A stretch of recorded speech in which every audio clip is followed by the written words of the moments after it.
Cześć, z tej strony Emilia. Witam Was na moim kanale w kolejnym filmie z serii Black Kitchen Guide. Dzisiaj obieramy kierunek plaża.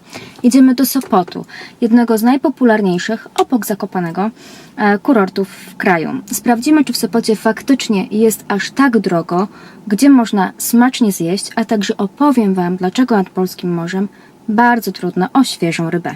Zapraszam serdecznie.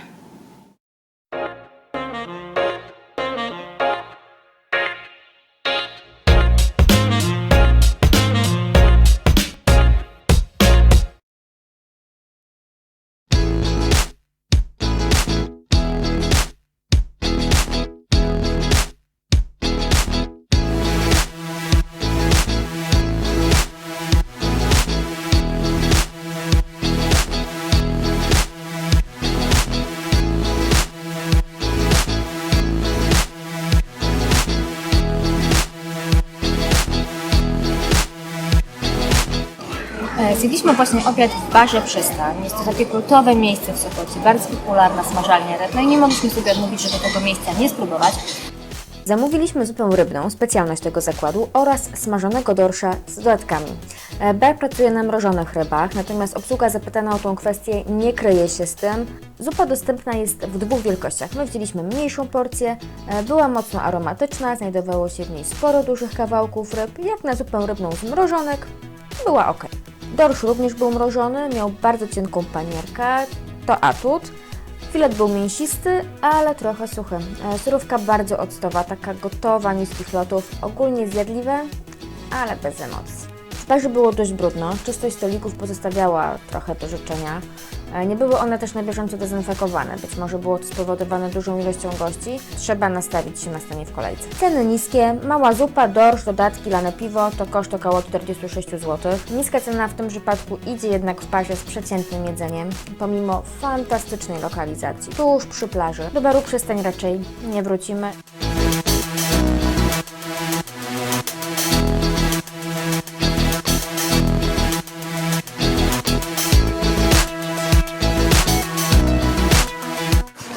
No, zatrzymaliśmy się dzisiaj w plażarni Sopot. Zatrzymał nas hotelaż z napisem świeża flądra i świeżą flądrę ja wierzę.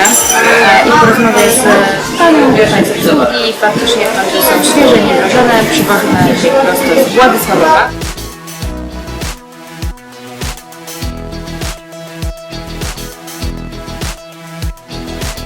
Oprócz flądry dostępny był również świeży łosoś i to już na plus w porównaniu choćby do odwiedzonego wcześniej baru Przystań. Jechała flądra, mamy już nadmorski klimat. Zobaczymy jak mięso. Nie ma dużo panierki, to na plus. Teraz sobie poradzę. Ryba była soczysta, świeża, ale zabiła ją frytura, która była mocno wyczuwalna w panierce. Trochę szkoda. Surówka, podobnie jak w barze Przystań, mocno octowa, kupowana, gotowa. Za taki przeciętny obiad, ale na świeżej rybie, przyszło nam zapłacić ponad 90 zł za dwie osoby. Smażalnia Plażarnia również znajduje się bardzo blisko plaży, ale jest już od niej nieco oddzielona.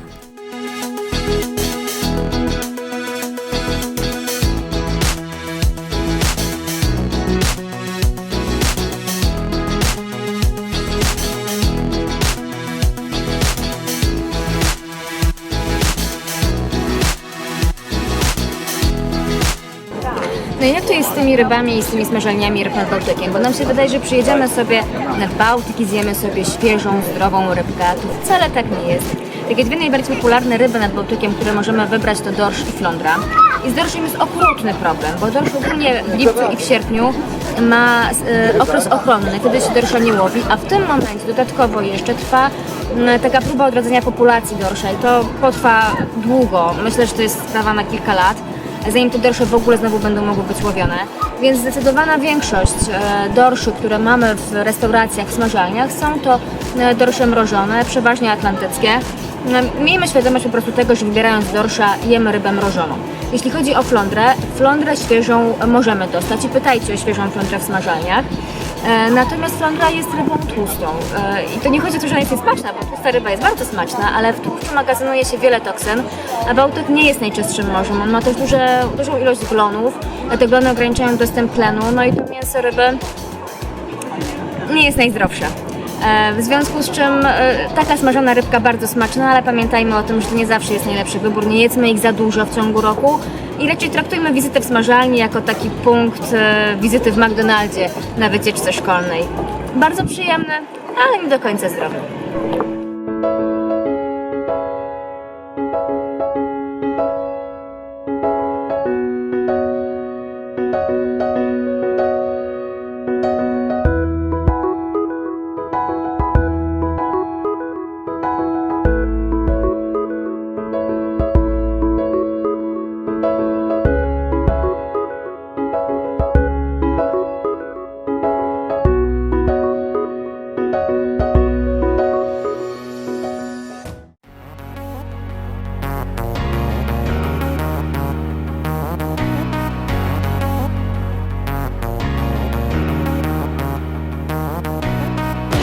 Dzisiejsze śniadanie jemy w całym gawle. Wybraliśmy śniadanie kaszubskie i wzięliśmy też bajgla z boczkiem i z sadzonym jajkiem. I czekamy.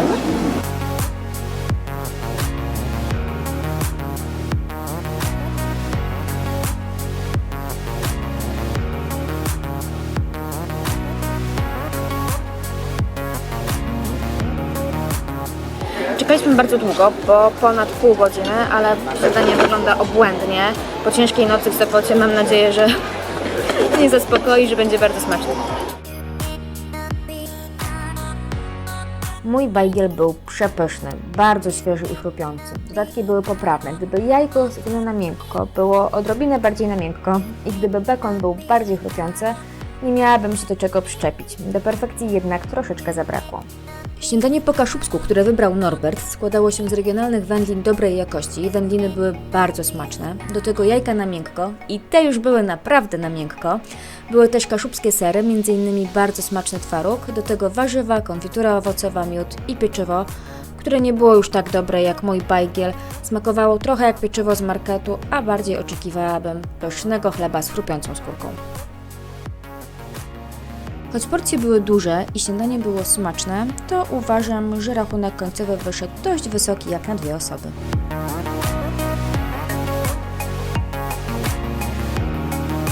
A tuż obok całego gawła znajduje się inne, bardzo smaczne miejsce – Seafood Station. Do Seafood Station zawitaliśmy w porze śniadaniowej, mają bardzo bogatą ofertę. Zdecydowaliśmy się na grzanki z krewetkami oraz kanapką z wędzonym łososiem.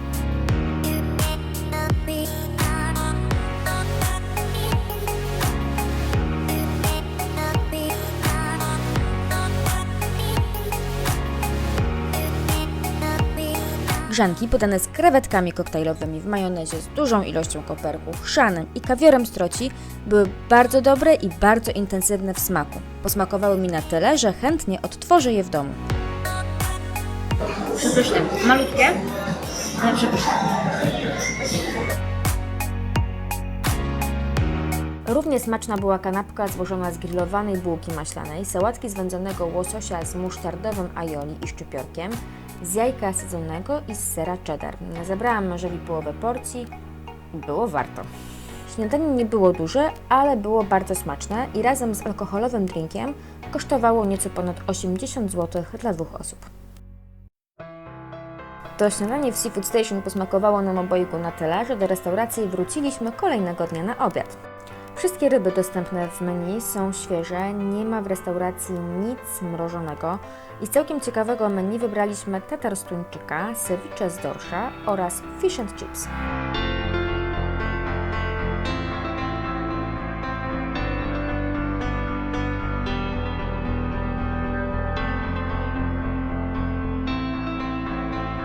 Na początku dostaliśmy czokadełko, smaczną pastę z makreli, z twarożkiem, ogórkami i pomidorami pelati.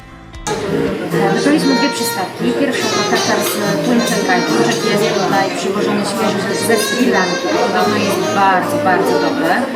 On jest w towarzystwie mango, jest sezam, jest sos. Wygląda trochę jak sos wasabi, ale z spróbujemy.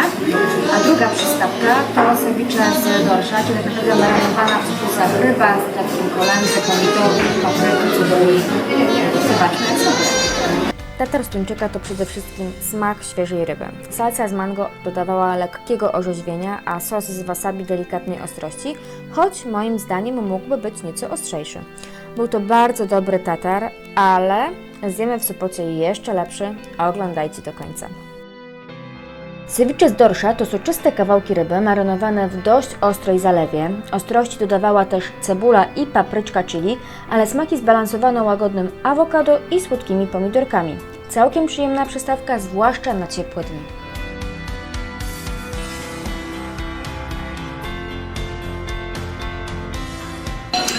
I na główne danie wzięliśmy jedną ze specjalności tego zakładu, mianowicie fish and chips.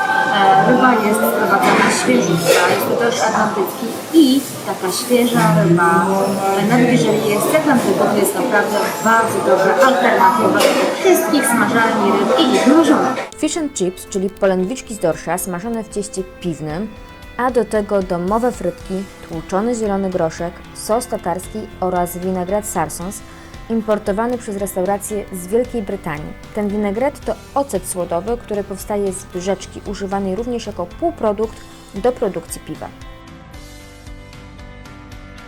Ryba była bardzo soczysta, ciasto jej w ogóle nie zdominowało i za to duży plus.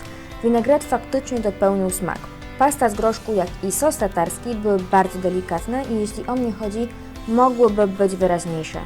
Smaczne frytki. Śmiało mogę stwierdzić, że cały obiad był bardzo udany. Ceny w Seafood Station, jak na dania przygotowywane z dobrej jakości, świeżych składników, kształtują się całkiem przyzwoicie.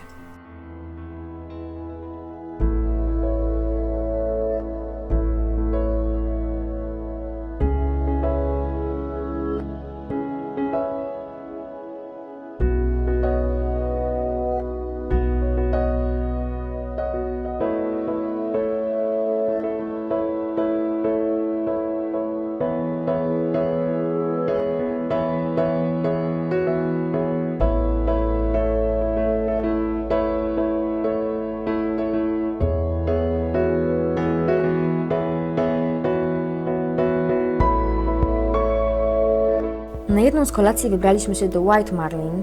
Restauracja jest przepięknie zlokalizowana, wprost na plaży, z bezpośrednim widokiem na morze.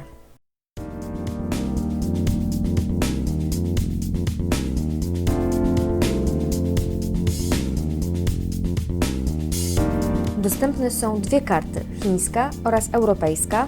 My zdecydowaliśmy się na dania z karty europejskiej, w której jest sporo ryb i owoców morza.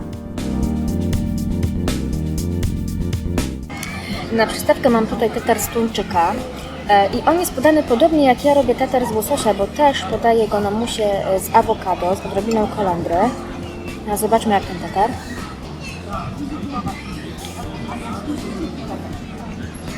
Pycha, naprawdę pycha. Tuńczyk ogólnie jest pycha, czy to w formie tatara, czy steka. Bardzo dobry sos. Trochę ostry, czy wasabi. Fajnie pasuje do tej surowej ryby. Naprawdę bardzo smaczne połączenie. Nie jadłam chyba lepszego tatara z tuńczyka. Bardzo świeża ryba, umiejętnie podkręcona sosem rybnym, dobrze zbalansowane dodatki, pyszny sos wasabi, wyraźne, intensywne smaki, pozwalające jednak rybie być na pierwszym miejscu.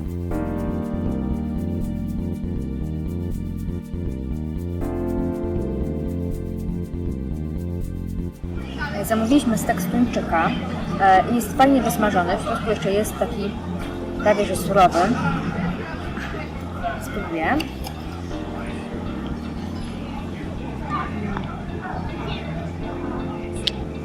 Jest odpowiednio słony, czuć bardzo rybę i jest bardzo mięciutki. Do tego mamy szparagi. Tuńczyk fajnie pachnie też grillowaniem. Zaczusty aromat, taki dymny, połączony z smakiem ryby, pyszka. Tuńczyk był świeży i tak miękki, że dosłownie rozpływał się w ustach. Były fragmenty, gdzie mogły być troszkę mniej wysmażone, ale nie wpłynęło to negatywnie na odbiór dania. Była to bardzo smaczna kompozycja, ale póki co Tatar wygrywa. I kolejne danie, które próbujemy z karty White Merlin, to grillowana ośmiornica podana z sosem aioli i z młodymi ziemniakami. Jak zobaczymy, ośmiornica lubi być gumowa. Mam nadzieję, że tak nie będzie. Nóż wchodzi bardzo płynnie, czyli jest miękka. Nie jest w ogóle gumowa. Jest przepyszna w smaku. Ośmiornica zdobyła drugie miejsce. Była perfekcyjnie przygotowana, pachniała morzem i dymem. Miała świetnie skomponowane dodatki, bardzo delikatny sos aioli, który nie zabił jej aromatem czosnku, a przyjemnie dopełnił smak. Na deser zamówiliśmy bezę z mascarpone i truskawkami, ale tu nie było zachwytu. Jadłam wiele lepszych bez, lepszą również robię sama i myślę, że podzielę się z Wami wkrótce przepisem na kanale, także zachęcam do subskrypcji. Ta w White Marlin była nawet jak na bezę za słodka, bardzo lubię słodkie, ale nie dałam rady jej dojeść, była również trochę za sucha. W White Marlin naprawdę dobrze zjecie, był to nasz najlepszy posiłek w Sopocie. Ceny są nieco wyższe, ale adekwatne do miejsca, jakości i smaku. Dobrze też tutaj wypijecie. Zdradzę Wam sekret, że mają bardzo dobre ceny na szampany, zarówno na butelki, jak i na kieliszki. A dołączając do tego wspaniały anturaż, macie receptę na dobrze spędzony czas. Obok restauracji działa również bar. W ciągu dnia możecie zjeść tam pizzę, a w nocy wpaść na drinka lub kilka.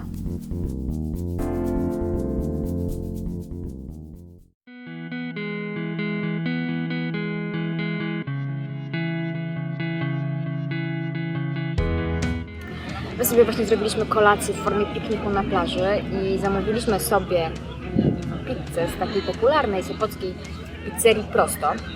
Ja kocham pizzę w stylu neapolitańskim, ona zawsze u mnie będzie na pierwszym miejscu, ale ta z Prosto jest naprawdę bardzo smaczna. Ciasto jest leciutkie, brzegi są bardzo fajnie wypieczone, do tego jest dużo dobrych składników i ta pizza naprawdę jest bardzo smaczna. Natomiast na plus i na uwagę zasługuje obsługa w pizzerii Prosto, bo ja sobie wymarzyłam, że my tą pizzę chcemy zjeść na plaży i poprosiłam o dostawę praktycznie pod plażę. Nie znając kompletnie adresu ani ulicy, na której się znajduje, pani mnie poratowała, sprawdziła, doszłyśmy w jakiś sposób po budynkach, po tym jak opowiadałam, gdzie mniej więcej jestem, doszłyśmy do adresu, pizza przyjechała ciepła, także polecam Wam pizzerię Prosto.